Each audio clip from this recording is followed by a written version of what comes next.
Hello दोस्तों। आज मैं आपको एक ऐसी कहानी सुनाने वाला हूं जो आपकी सोच बदल सकती है। एक बार एक गुरु और उनका शिष्य जंगल के रास्ते अपने गांव जा रहे थे। चलते चलते रात हो गई और चारों तरफ अंधेरा छा गया। शिष्य ने गुरुजी से कहा, गुरुजी, अब काफी रात हो चुकी है, हमें यहीं किसी गांव में रुक जाना चाहिए। गुरुजी ने हामी भरी और दोनों पास के एक छोटे से गांव में पहुंचे। वहां उन्होंने एक गरीब आदमी के घर का दरवाजा खटखटाया। अंदर से वो आदमी बाहर आया। गुरुजी ने कहा, हम अपने गांव जा रहे थे, लेकिन रात हो गई है। क्या हम आज की रात आपके यहां रुक सकते हैं? गरीब आदमी ने विनम्रता से उन्हें अंदर बुला लिया। घर के अंदर बहुत ज्यादा गरीबी थी। गुरुजी ने उससे पूछा, तुम क्या काम करते हो?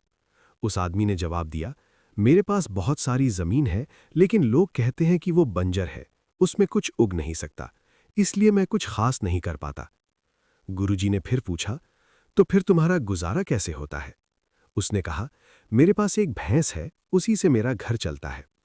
रात हुई, सब सो गए, लेकिन आधी रात को गुरुजी उठे और अपने शिष्य को भी जगाया।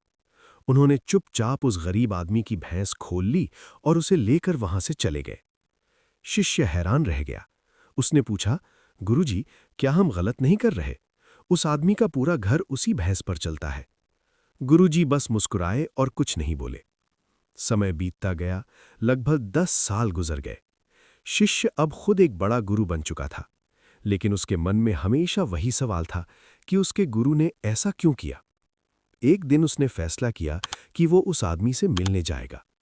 जब वो उस गांव पहुंचा तो वो देखकर चौंक गया। जहां पहले झोपड़ी थी, वहां अब एक बड़ा और खूबसूरत घर था, और जो जमीन पहले बंजर थी, वहां अब हरे भरे खेत और बागीचे थे। तभी उस घर का मालिक बाहर आया। शिष्य ने उसे पहचान लिया और कहा, क्या तुम मुझे पहचानते हो? मैं अपने गुरुजी के साथ तुम्हारे घर आया था। वो आदमी मुस्कुराया और बोला, हाँ, मुझे याद है। उसी रात मेरी भैंस कहीं गायब हो गई थी। उस समय मैं बहुत परेशान हुआ, लेकिन मेरे पास कोई और रास्ता नहीं था।